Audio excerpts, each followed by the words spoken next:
Alright guys, TacticalRab again today. Hope you're doing well and enjoying your day so far. Loads of roster mania rumours emerging yesterday, especially around the Minnesota Rokkr. An entire team of 4 was leaked last night, the direction they seem to be moving in, building around their star player in Awakening that we saw a couple of days ago, but also bringing accuracy in as their main AR option, returning him to the organisation after a couple of years away. What do you guys think about the SMGs they're looking to get in? Loads of mixed opinions in the community on this one. Very much intrigued to your thoughts in the comments below. Hit the like button if you enjoy. Subscribe if you're new as always, I'd greatly appreciate it. So plenty of teams yet to confirm anything so far, but here is the Minnesota Rokkr's team that apparently they're looking to get into. iLLeY has been linked to some potential options, especially with, as we saw yesterday, Rambo probably going to the Seattle Surge as their head coach. Maybe they're going to move to Vancouver, we don't really know. The theory was initially that potentially, given Rambo's a French-Canadian, speaks French, obviously Vancouver isn't in Quebec, but, you know, the idea might have been that they bring Rambo in, they bring in aBeZy and Linz potentially, and see how it goes from there. Those couple of guys from the Awobabobs last season.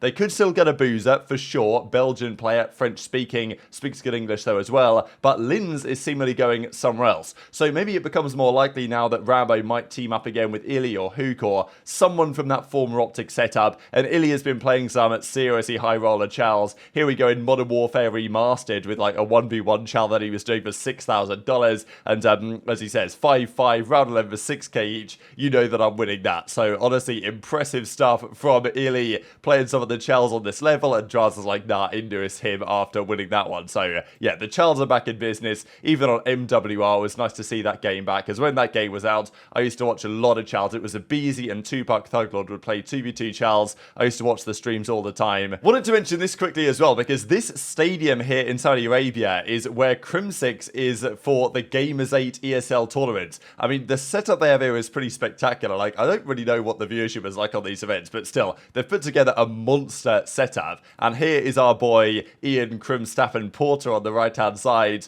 playing or driving for the FaZe sim racing team. I know that when he first got into this and actually joined the FaZe team, like, you know, he's pretty decent, but I think he was about a couple of seconds off the pace, which is respectable to be, you know, a couple of seconds off the 1x1 lap pace of the top esports guys in the sim racing world. But, you know, that's pretty good for like a casual player. But given if you're a professional, it's not quite going to cut it. And I think Krim has said that over the last couple of months, he's got within maybe 6 or 7 tenths of their pace on his best tracks. So we'll see how he does. I'm going to look forward to keeping up with it. But that's the Gamers 8 tourney going on in Saudi Arabia. Practice today, race on Thursday, so I will be tuning in. Now, some other big announcements around the esports world, and unfortunately this is becoming an increasingly common thing, and you barely ever see it the other way around, where organizations are massively hiring staff at the moment, and it probably will remain that way for some time. But Esports Engine, speaking of ESL, face it, Saudi Arabia, they were acquired earlier this year, I think in March 2023, and Adam Apicella stepped away, and he's working on, well, he's thinking about at least what his next return might be in the future. But 65 employees laid off at Esports Engine just yesterday, and I'm not sure how many employees they had, but I honestly thought it probably would have been around the 100 mark. So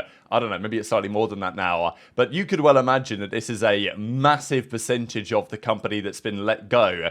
These guys, of course, do the production for the Call of Duty League stuff. We don't know exactly what the future is going to be for a lot of these individuals and the way that it might be operated going forwards, but yeah, big changes there, it seems, internally. Many people let go. It's really a shame to see, and it's difficult for a lot of them to find landing spots in the esports world. Even Adam Apicella commented on this and said, like, I'll say this publicly, we were objectively the fastest growing, healthiest company in the space for a reason. It wasn't because of me, it wasn't because of leadership, it was because of the people doing the work. Success like ours didn't happen by accident, and it didn't happen because of cash raised or cash spent. The success happened because of the people, and now some of them are on the market. But yeah, over the last few months, it's definitely been a changing environment over there at Esports Engine, so wishing the best for all involved. But there is also the same story at version 1 Minnesota Rokkr. This may be in part due to the merger, right? Because we think that Rokkr and G2 are doing something of a merger going forwards, and I think that's, well, it's getting closer to completion, I imagine, by the day. But Midnight, of course, former OpTic Midnight, who joined Rokkr to lead up their kind of like content brand strategy in some sense, and I think has done a pretty stellar job. I mean, in terms of local activations,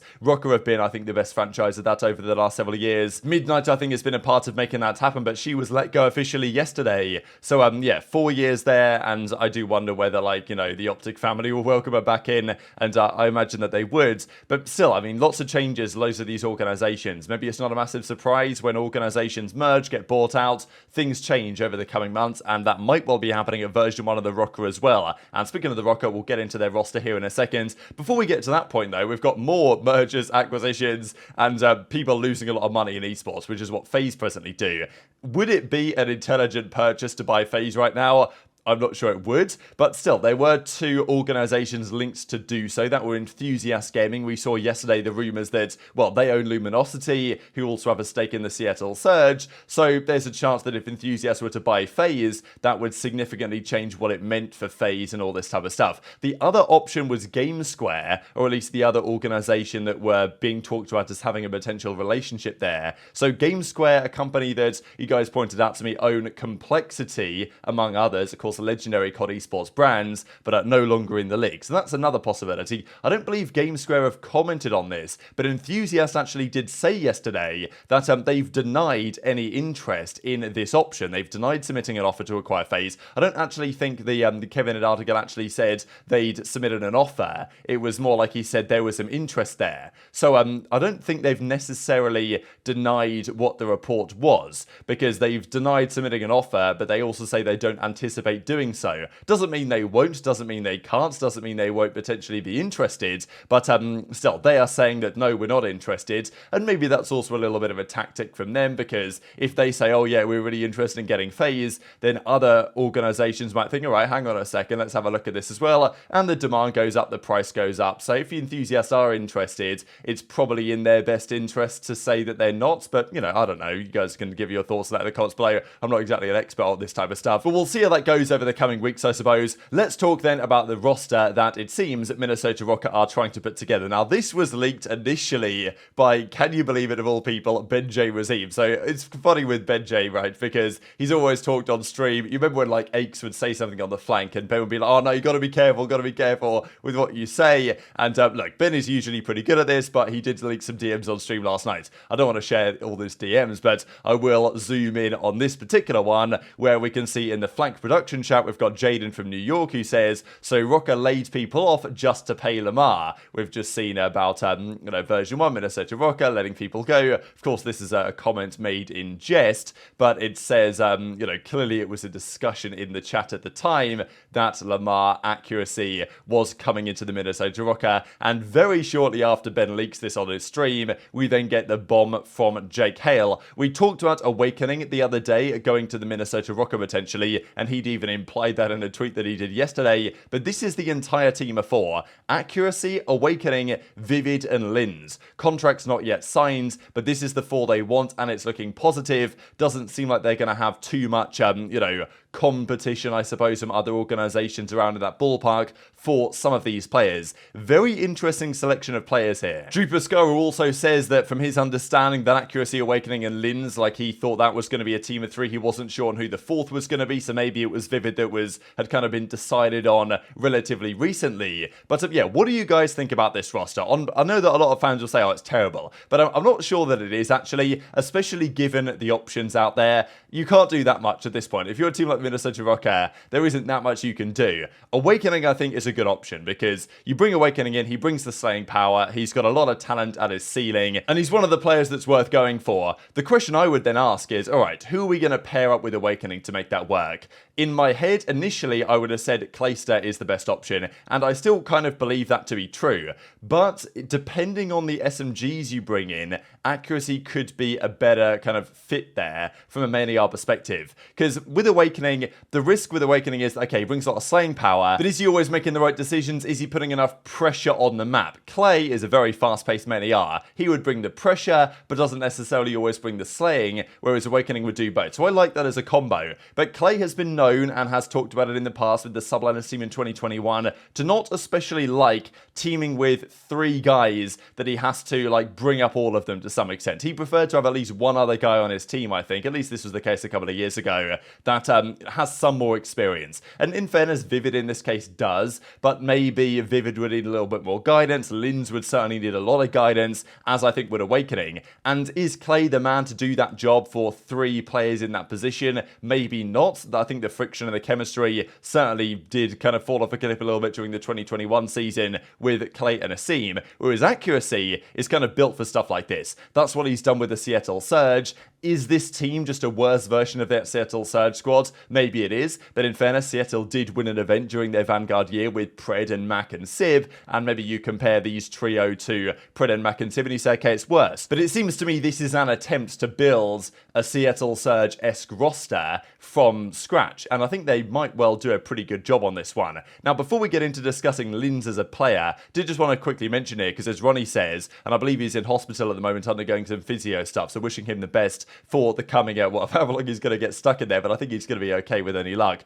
But he also mentions that, what are you going to do if you're Thieves or Rokkr, right? There isn't that many options on the table anymore, and he also does mention, though, that, Afro now is going to be in for, you're going to be in for a shock with how good Afro's going to be. Now he's with the league coaches, which, I've obviously given my thoughts on Afro over the last several days, but this kind of implies that it's a done deal, right? That Afro to the Los Angeles Thieves is going to happen. We've got to talk about Lins, because this is the player that people will know about Vivid, they'll know Awakening, they'll know Accuracy. Lins is more of an unknown quantity. These were his numbers in the Challenger side last year, and is, by all accounts, a very promising French player. And obviously, French rookies, like especially I think he's only 18, 19, young French rookies, after what's happened with HyDra over the last couple of years, are going to be given a lot of optimism by potential scouts and talent to try and bring this guy into the team. He was definitely thrown around as a very valuable asset. He's looking pretty good, should only get better over time, you would think in theory as well, as HyDra did once he got into the league and got more and more comfortable speaking English and communicating in a fast-paced environment in that language and all this type of stuff. So Lins is one of those players that is probably worth a go. And if you're the Minnesota Rokkr,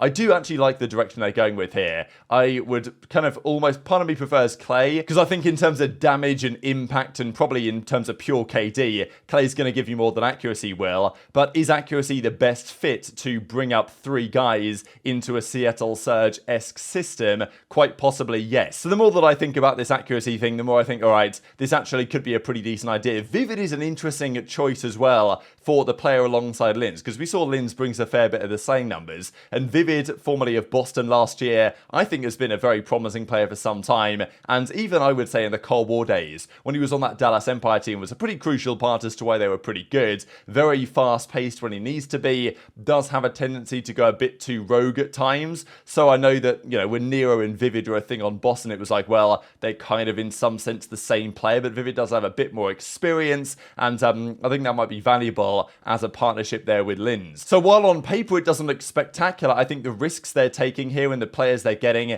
actually make a lot of sense for their respective roles. And of course, Accuracy returning to the Minnesota Rokkr, where he last competed for during the Cold War season with, pretty decent success, all things considered, with a few moments that have gone down in history since then. So this is kind of what we believe is the case so far. We have 2 teams confirmed at FaZe and Ultra. We have teams that are nearly confirmed, you would think, with Breach. Apparently they still don't really know who they're going to get as their 4th, but they'll probably decide that soon enough. Subliners we think we know, OpTic we think we know, and then we have 2 full rumoured rosters regarding Rokkr and Thieves, which have both gone slightly different directions.